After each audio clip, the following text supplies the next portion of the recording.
रिलायंस और एयरटेल की पहली बड़ी हार थी। सवाल ये है कि जो अंबानी और मित्तल कभी किसी के सामने नहीं झुके, उन्होंने इलॉन मस्क के सामने हार क्यों मान ली? जहां जियो और एयरटेल को एक गांव में इंटरनेट पहुंचाने के लिए हजारों किलोमीटर की फाइबर केबल बिछानी पड़ती है और ऊंचे ऊंचे टावर लगाने पड़ते हैं, वहीं स्टारलिंक जमीन पर एक भी तार नहीं बिछाता। भारत में आज भी 63 करोड़ लोग ऑफलाइन हैं। ये एक क्लासिक बिजनेस चाल होती है, अगर हरा नहीं सकते तो साथ हो जाओ। भारतीय टेलीकॉम सेक्टर में पिछले 2 सालों में एक ऐसा युद्ध चल रहा था जिसके बारे में मेन स्ट्रीम मीडिया ने आपको खुलकर कभी नहीं बताया।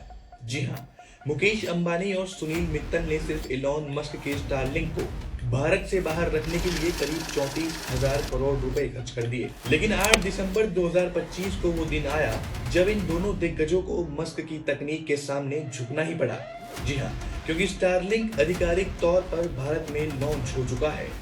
8,600 रुपए प्रति महीना की कीमत पर अंतरिक्ष से सीधे इंटरनेट। ये खबर सुनते ही जियो और एयरटेल के उस साम्राज्य पर खतरा मंडराने लगा जिसे उन्होंने सालों की मेहनत और मोनोपोली से खड़ा किया था।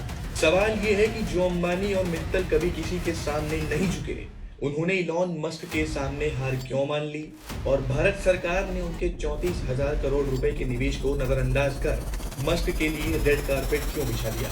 चलिए इस खेल की गहराई को समझते हैं। सबसे पहले ये जान लीजिए कि स्टारलिंक काम कैसे करता है। जहां जियो और एयरटेल को एक गांव में इंटरनेट पहुंचाने के लिए हजारों किलोमीटर की फाइबर केबल बिछानी पड़ती है और ऊंचे ऊंचे टावर लगाने पड़ते हैं, वहीं स्टारलिंक जमीन पर एक भी तार नहीं बिछाता। इलॉन मस्क की कंपनी स्पेस एक्स ने अंतरिक्ष में 7,800 से ज्यादा छोटे सैटेलाइट्स का जाल बिछा रखा है। ये सैटेलाइट्स लो अर्थ ऑर्बिट यानी लियो में होते हैं, जमीन से सिर्फ 550 किलोमीटर की ऊंचाई पर। इसकी तुलना में पुराने सैटेलाइट इंटरनेट 35,000 किलोमीटर ऊपर होते थे। यही वजह है कि स्टारलिंक की स्पीड 200 एमबीपीएस तक पहुंच जाती है और देरी यानी लेटेंसी इतनी कम है कि आप बिना रुके गेमिंग और वीडियो कॉलिंग कर सकते हैं। अंबानी की रिलायंस, जियो और मित्तल की एयरटेल की मांग थी कि सैटेलाइट स्पेक्ट्रम की नीलामी यानी ऑक्शन होनी चाहिए, ठीक वैसे ही जैसे 4G और 5G के लिए हुई थी।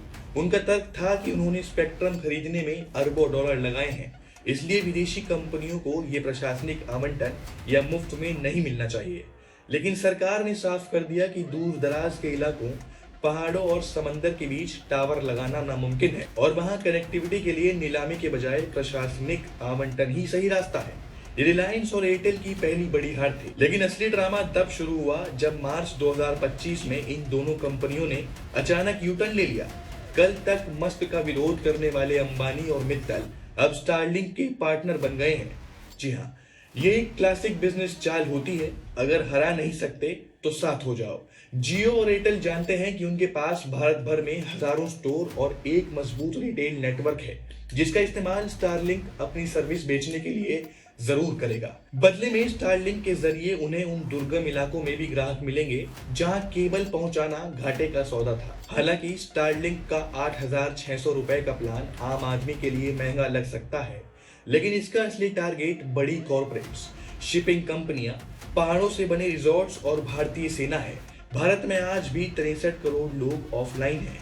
सरकार का भारत नेट प्रोजेक्ट सालों से देरी का शिकार है। ऐसे में स्टारलिंक उस डिजिटल गैप को रातों रात भर सकता है। मस्क की एंट्री से अब जियो और एयरटेल को अपनी सर्विस क्वालिटी बेहतर करनी होगी और कीमतों पर भी लगाम लगानी होगी, वरना ग्राहक स्विच करने में देर नहीं करेंगे।